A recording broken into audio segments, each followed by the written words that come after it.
할렐루야! 오늘은 하나님의 뜻을 이루는 신앙생활 시리즈 마지막으로 불신앙과 싸워 승리합시다 라는 주제로 말씀을 전하려고 합니다. 이제 다음 주부터는 하나님 뜻을 이루는 믿음의 경주에 대해서 시리즈로 함께 말씀을 나누겠습니다. 우리가 교회를 다녀도요, 끊임없이 이 불신앙과 싸움을 하며 살아가는 모습을 볼 수가 있습니다. 어떤 사람은 교회를 오래 다녀도 예수님의 동정묘 탄생이나 부활, 죽음 후에 천국에 가는 것이 믿어지지 않는다고 말합니다. 또 어떤 사람은요, 잘 믿다가도 고난이 다가오면 하나님이 살아계신 왜 나에게 이런 고난이 생기느냐고 하나님의 살아계심을 부정하는 사람도 있습니다. 또 어떤 사람은요, 이 암 때문에 교회에 나와 열심히 매달리다가 은혜 가운데 치료를 받고 건강해지니까 교회를 떠나는 분도 보았습니다. 또 어떤 사람은요, 교회를 열심히 다니면서 봉사도 하지만 오랫동안 불신앙과 싸워 승리하지 못하는 사람도 보았습니다. 그러면 예수님의 제자들은 어땠을까요? 오늘 보면 11절 말씀을 보십시오. 그들은 예수께서 살아나셨다는 것과 마리아에게 보이셨다는 것을 듣고도 믿지 아니하니라 라고 했습니다.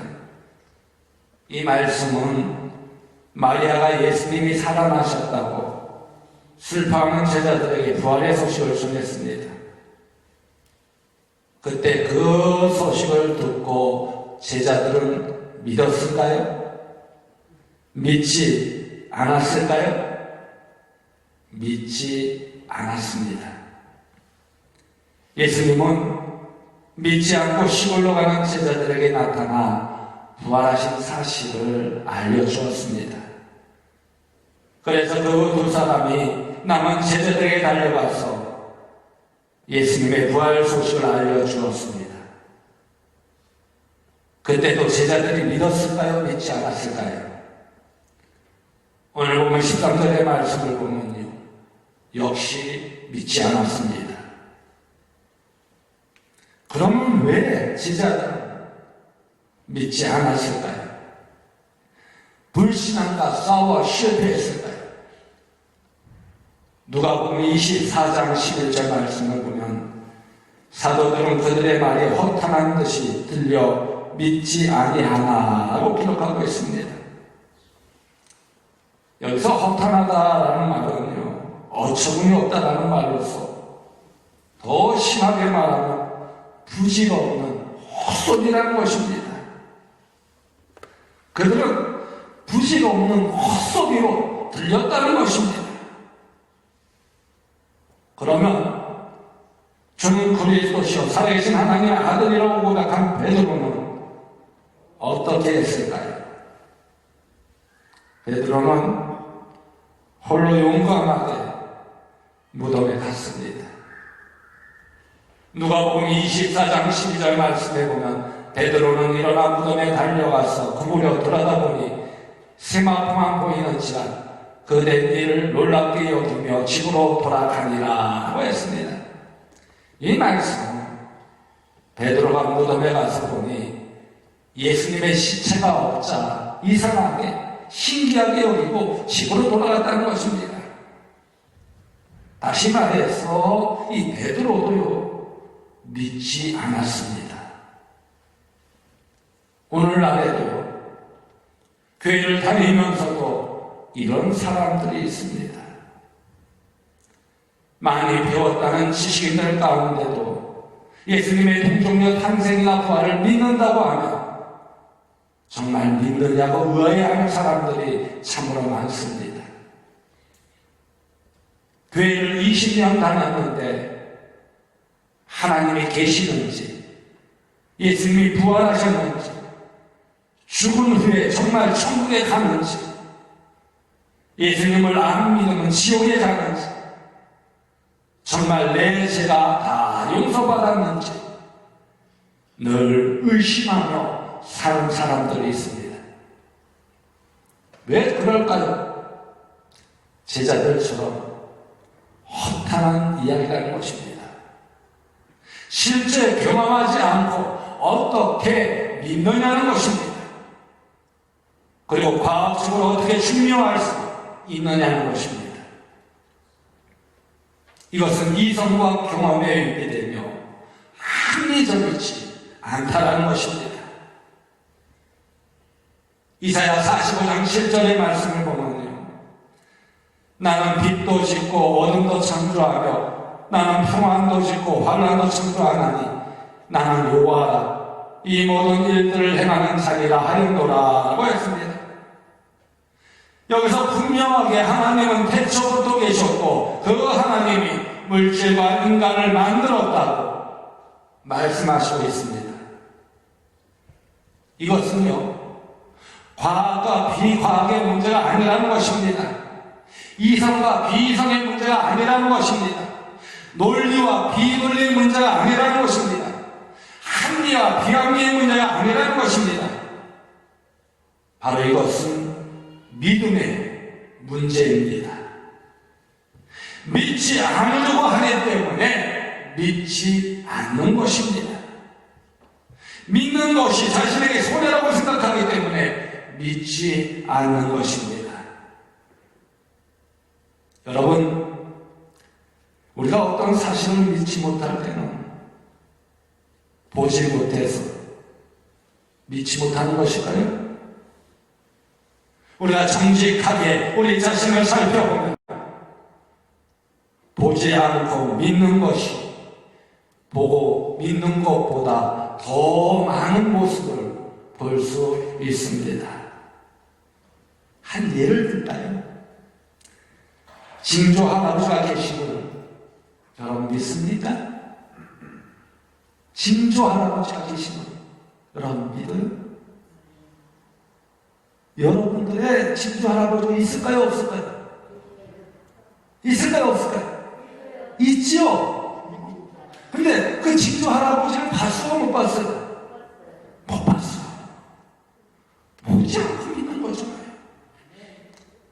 여러분, 이순신 장군이 임진왜란 때 일본군과 싸워 승리한 장군이라고 믿습니까? 믿어요? 안 믿어요? 믿지요? 1, 2차 대전이 있었다는 것을 여러분 믿습니까? 안 믿습니까? 믿지요? 수많은 역사적 사실을 여러분 보았습니까? 안 보았습니까? 못 봤습니다. 하지만 그것은 우리는 믿습니다. 왜 믿습니까? 전달해주는 사람, 기록해 놓는 것이 진실이라 믿기 때문에 믿는 것입니다. 이 믿음도 마찬가지입니다. 과학적으로, 이성적으로, 논리적으로, 합리적으로 모든 것을 이해하는 것이 아니라 하나님의 말씀이 진리이기 때문에, 하나님이 주신 말씀이기 때문에 우리는 믿는 것입니다. 그러기에 부활신앙도 마찬가지입니다. 예수님이 부활하신 사실을 우리 눈으로 보지 않았지만 하나님의 말씀을 믿기 때문에 믿는다는 것입니다. 그 믿음을 가지고 나아갈 때 하나님께서 놀라운 능력과 역사와 기적을 베풀어 주실 뿐만 아니라 참된 구원함이 이루어지게 된다는 것입니다. 누가복음 24장 10절 말씀에 보면 베드로는 일어나 무덤에 달려와서 그물을 들여다보니 세마포만 보이는지라 그된 이를 놀랍게 여기며 집으로 돌아다니라. 베드로는 믿지 않았어요. 그 외에 많은 제자들도 믿지 않았습니다. 믿지 않는 그 제자들을 향해서 예수님 무엇이라고 말씀하셨습니까? 오늘 보면 14절에 있는 말씀을 보십시오. 그 후에 11제자가 음식 먹을 때에 예수께서 그들에게 나타나사 그들의 믿음 없는 것과 마음이 완악한 것을 꾸짖으시니 이는 자기가 살아난 것을 본 자들의 말을 믿지 아니하느니라 라고 했습니다.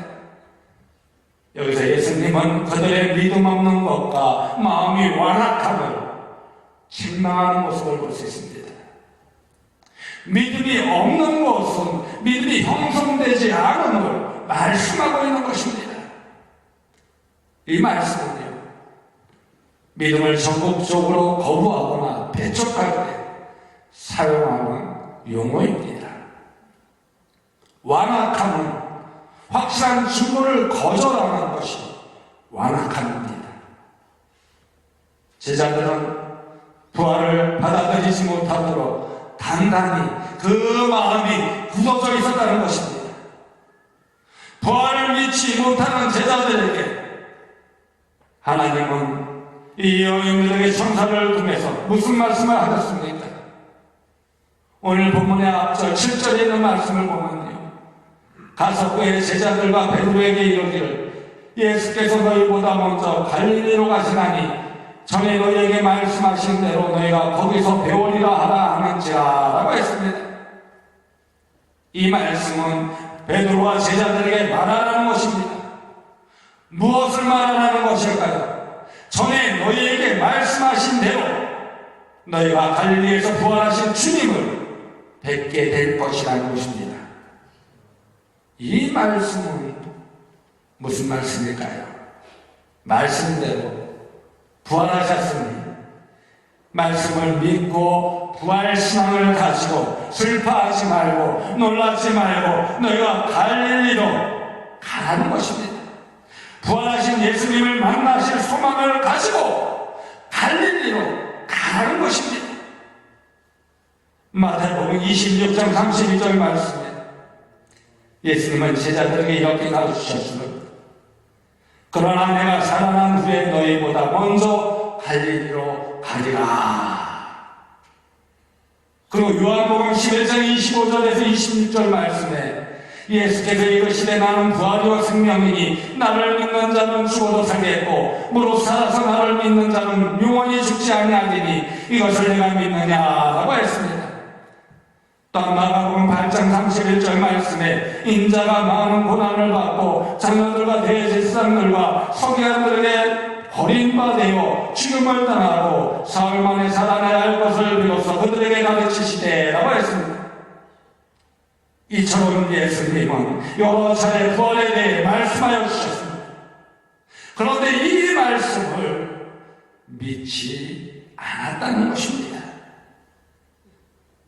만약 여러분이 예수님이라면 어떻게 했을까요?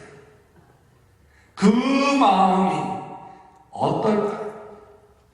아마도 답답했을 것입니다. 예수님이 살아나셨다는 사람들의 말을 믿지 못했기 때문입니다. 그러게 여러분, 부활의 믿음을 가지려면 어떻게 됩니까?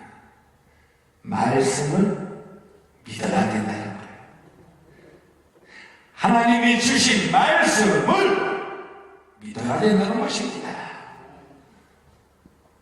로마서 10장 17절 말씀에 보면요, 그러므로 믿음은 들음에서 나며 들음은 그리스도의 말씀으로 말미암았느니라 라고 했습니다.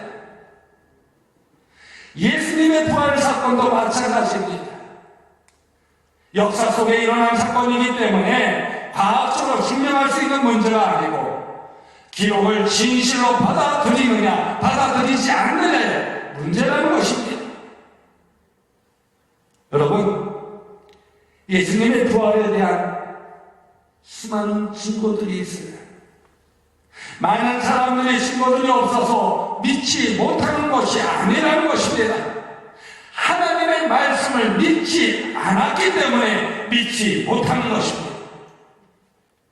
그럼 그들에게 확실하게 예수님은 부활하신 후 40일간 무려 11번에 나타나셨고, 갈릴리에 지정된 산 위에서는 500의 형제들에게 일시에 나타나셨습니다. 예수님은 확실하게 부활하셨다는 사실을 믿을 수 있도록 보여주신 것입니다. 예수님의 가족과 친척들도 예수님을 믿지 않았고 또 미쳤다고 하였습니다. 그러나 그들은 부활을 목격하고 그들의 삶이 완전히 변화되는 모습을 볼 수 있습니다. 믿지 못했던 믿음이 믿는 믿음으로 변했다는 것입니다. 이것은요, 맹신이 아닙니다. 맹목적인 신앙이 아니라는 거예요. 자기 체면이 아닙니다. 막연한 희망적인 기대나 적극적인 사고방식이 아닙니다. 맹목적인 것이 아니라 그 대상, 내용, 목적 면에서 뚜렷한 근거를 가지고 있는 모습을 요한복음 20장 30절에서 31절에 엿볼 수가 있습니다. 요한복음 20장 31절 말씀을 보면요, 오직 이것을 기록하면 너희로 예수께서 하나님의 아들 그리스도였음을 믿게 하려 하며 또 너희로 믿고 그 이름을 힘입어 생명을 얻게 하려 함이니라 라고 했습니다. 그러기에 믿음의 대상은 곧 하나님이라는 것입니다. 그리고 믿음의 내용은 예수님께서 하나님의 아들 그리스도이심을 믿는 것입니다. 그리고 믿음의 목적은 예수 그리스도를 믿어 생명을 얻게 하기 위함이라는 것입니다. 그러므로 믿음은 자기 체면이 아니라 그리스도께서 이 땅에 오셔서 이루신 역사적인 사실 위에 기초하고 있다는 것입니다. 그리고 믿음은 인간 편에서 나약한 신앙적인 길에 단순한 동경의 산물이 아니라 그리스도 안에 나타난 하나님의 구원 선포에 대한 전인격적인 반응을 보이는 것입니다. 그러기에 믿음은 적극적인 사고의 훈련이나 신념의 마력이 아니라 하나님께서 예수 그리스도를 통해 베푸신 것들을 겸손하게 받아들이고 그것을 신뢰하는 것입니다. 그러므로 우리가 불신앙과 싸워 승리하기 위해서는 예수 그리스도의 구원 사역을 기록한 이 성경 말씀을 믿음으로 이루어내야 된다는 것입니다. 그러면 우리가 불신앙과 싸워 승리하면 어떻게 될까요? 오늘 보면 15절에 있는 말씀을 보십시오. 또 이르시되 너희는 온 천하에 다니며 만민에게 복음을 전파하라 라고 했습니다. 여기서 우리가 불신앙과 싸워 승리하게 하는 믿음의 내용은 예수 그리스도를 전하는 것입니다. 이 말씀은요, 예수님의 십자가와 부활을 증거하라는 것입니다. 누구에게 증거합니까? 온 천하 만민에게 증거하라는 것입니다. 믿지 않고 지옥에 간 부모, 형제, 친구, 친지들에게 복음을 전하라는 것입니다. 오늘 보면 16절에 있는 말씀을 보십시오. 믿고 세례를 받는 사람은 구원을 얻을 것이요 믿지 않는 사람은 정죄를 받으리라 하고 했습니다. 여러분, 이것은요 단순한 사건이 아닙니다. 믿고 세례를 받으면 천국에 가지만 믿지 않으면 정죄를 받는다는 것입니다. 그러기에 믿는 자는 이 땅에서도 하나님 뜻을 이루며 능력 있는 삶을 살게 된다는 것입니다. 오늘 보면 17절에서 18절 말씀을 보십시오. 믿는 자들에게는 이런 표적이 다르리니 그들이 내 이름으로 귀신을 쫓아내며 새 방언을 말하며 뱀을 집어 올리며 무슨 독을 마실지라도 해를 받지 아니하며 병든 사람에게 손을 얹은 즉 나으리라 하시더라 라고 했습니다. 여기서 믿는 자들에게는 표적과 기적과 경이로운 사건들이 일어난다는 것입니다. 그리고 복음을 전할 때 죽음에서 해방이 된다는 것입니다.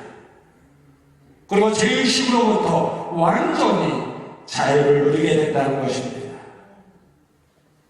여러분, 불신앙과 싸워 승리한 사람들이 참으로 많습니다. 그 사람들의 모습들을 한번 보세요. 40년 된 안성배기가 믿음을 통해서 병고침을 받고 그 자리에서 일어났습니다.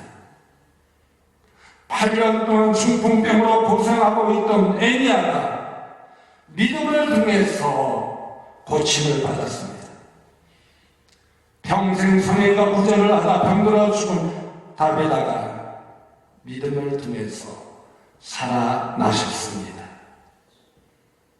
여러분, 특별한 사람에게만 이런 표적이 나타나는 것이 아닙니다. 복음을 믿는 자들에게 똑같이 나타난다고 말씀하여 주고 있습니다. 그러게 우리도 불신앙과 싸워 얼마든지 승리할 수 있다는 것입니다. 하나님의 말씀을 믿을 때 이러한 표적과 기사가 우리에게 나타난다는 것입니다. 전에 과기천상관을 지냈던 세계적 핵물리학자인 전군모 장로님의 간증입니다. 그분은 대단한 지식인입니다. 그러나 예수님에 대해서는 관심이 없었습니다. 과학적 지식 측외로 예수님의 십자가와 부활을 믿을 수가 없었기 때문입니다. 경기중학교, 경기고등학교에 수석으로 들어가서 고등학교 과정을 4개월 만에 마치고 서울대학교에 들어갔습니다. 미국에 가서 박사학위를 받고 교회를 다니는 아내에게 떠밀려서 교회에 나갔다고 합니다.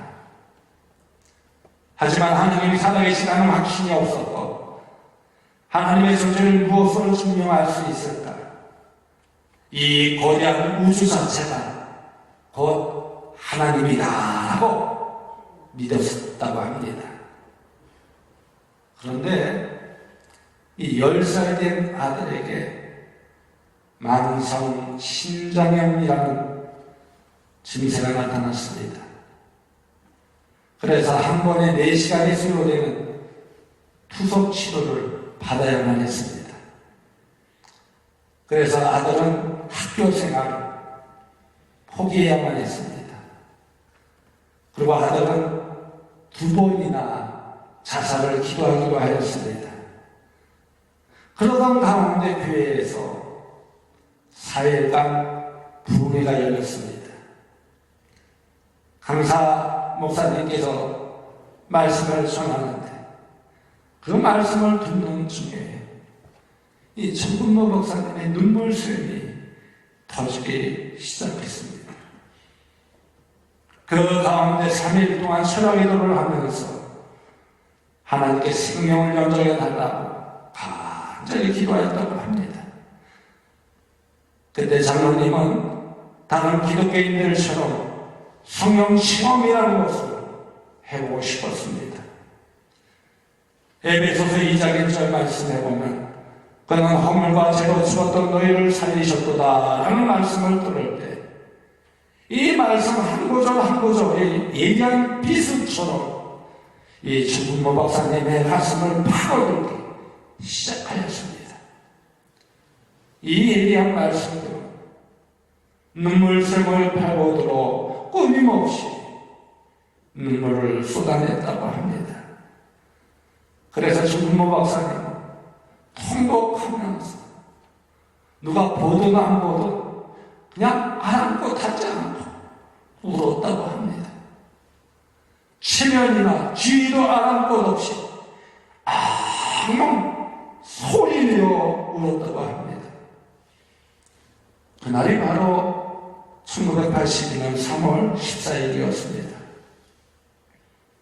그때 집에 돌아와 5시구나 누가 먼저 할 것도 없이 울음을 덮어줬고 서로 손을 잡고 교대로 돌아가면서 통성으로 기도했습니다.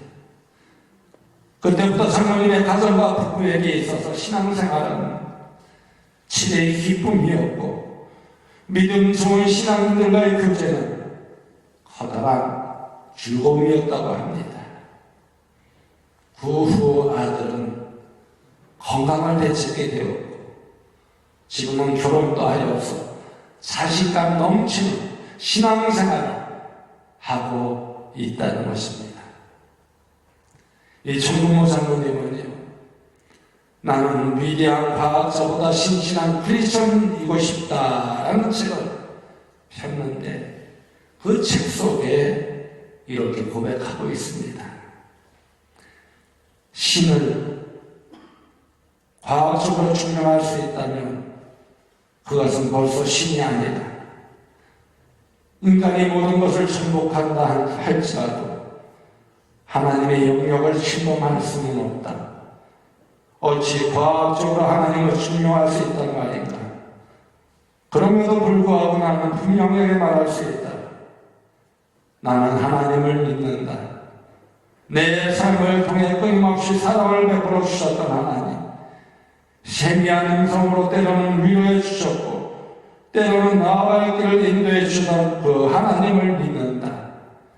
지나가는 삶을 방치해 보면 더욱 그것을 깨닫게 된다라고 고백하였습니다. 여러분, 불신앙과 싸워 승리하면요 바로 이런 능력이 나타나게 된다는 것입니다. 그 안에서 하나님 뜻이 여러분 한 사람 한 사람을 통해 이루어진다는 것입니다. 오늘 말씀을 보십시오. 귀신을 쫓아 복음으로 말미암아 마귀의 종되었던 자가 해방되었다고 했습니다. 마귀의 종이 되어 각종 중독에 시달리던 자들이 부활하신 예수님으로 참 자유를 누리게 되었다는 것입니다. 그러자 인간의 힘으로는 어쩔 수 없는 악한 영들의 세력들이 물러가게 되었습니다. 그래서 제자들은 성령 충만함을 받고 주님의 복음을 전할 때 귀신을 내어 쫓았습니다. 그리고 방언을 하게 되었습니다. 이 모든 것들이 하나님의 은사였다는 것입니다. 여러분, 사도 바울을 보십시오. 사도 바울이 멜리데 섬에서 뱀을 잡았으나 해를 당하지 않는 사건이 실제 일어났습니다. 실제로 이 독을 마셨지만 해를 입지 않은 경우는 성경에서는 기록되지 않았어요. 그러나 교회 역사를 보면요, 유세비우스에 의하면 이 뉴스투스 바르사바스의 독을 마셨으나 주의 은혜로 아무 해도 입지 않았다는 기록이 그곳에 남아있는 모습을 볼 수가 있습니다. 이것은 뱀을 잡고 독을 마시라는 그런 이야기가 아니라는 건 아닙니다. 복음을 전할 때 자연과학에 이해할 수 없는 그런 기적들이 믿음을 통해서 일어나게 된다는 것을 말씀하여 주고 있는 것입니다. 여러분, 베드로를 보십시오. 베드로가 복음을 전할 때 성경 미문에서 구원하던 안전대비가 일어났습니다.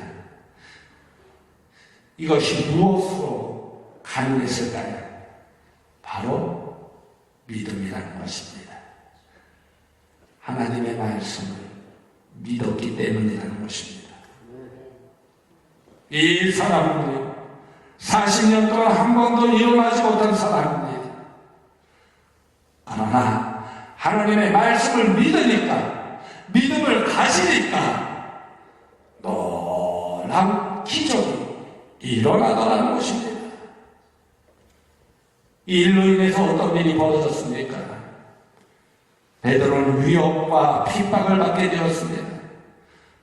그러나 베드로는 사도행전 4장 19절 말씀에 보면 베드로와 요한이 대답하여 이르되 하나님 앞에서 너희의 말을 듣는 것이 하나님의 말씀을 듣는 것보다 옳은가 판단하라 라고 했습니다. 이처럼 베드로는 그 위협과 핍박 속에서도 담대하게 하나님의 말씀을 전하는 모습을 볼 수 있습니다. 바로 이것이 불신과 싸워 승리하였던 비결이라는 것입니다. 그렇게 복음을 전할 때 얼마나 많은 기적이 일어나는지 사도행전 5장 말씀을 보면 사람들이 병든 자를 메고 와서 베드로와 지나갈 때 그림자라도 누가 덮일까 기대를 가지고 치료를 받았다고 하는 모습을 볼 수 있습니다. 그런데 이렇게 좋은 일을 하는데 이 일로 인해서 옥에 갇히고 공회 앞에 서게 됩니다. 이럴 때 대부분의 사람들은요, 하나님이 살아계시다면 왜 나에게 이런 일이 일어나느냐고 원망하고 불평할 것입니다. 정말 하나님이 살아계시냐고 이야기할 것입니다. 그러나 베드로는 감옥에서 담대하게 부활하신 예수님을 전하는 모습을 볼 수가 있습니다. 여러분, 우리가 불신앙과 싸워 승리함을 얻어 하나님 뜻을 믿으며 부활의 믿음으로 이런 기적을 체험할 수 있기를 간절히 소망합니다. 그러기 위해서는 어떻게 되느냐? 하나님의 말씀을 믿어야 된다는 거예요. 그리고 믿음을 가지고 나아가야 된다는 거예요. 믿음을 가지고 복음을 전해야 된다는 것입니다. 부활신앙은 불완전한 믿음을 온전하게 알고 사망 권세를, 사탄 권세를 물리치는 모습을 볼 수 있습니다. 부활신앙은 신비로운 역사를 체험하게 하여서 실패자들에게 소망을 주는 모습을 볼 수가 있습니다. 그러기에 여러분, 부활신앙을 간직하십시오. 불신앙과 싸워 승리하십시오. 오직 하나님의 말씀을 믿고 의지하며 나아가십시오. 그리고 말씀대로 행하는 여러분들 되십시오. 분명 그 안에서 하나님의 놀라운 능력과 역사와 기적을 체험하게 될 줄로 믿습니다. 그래서 불신앙과 싸워 승리함을 얻는 가운데 하나님 뜻을 이루며 하나님께로 쓰임받는 우리 모든 성도님들 되어지기를 주님의 이름으로 간곡히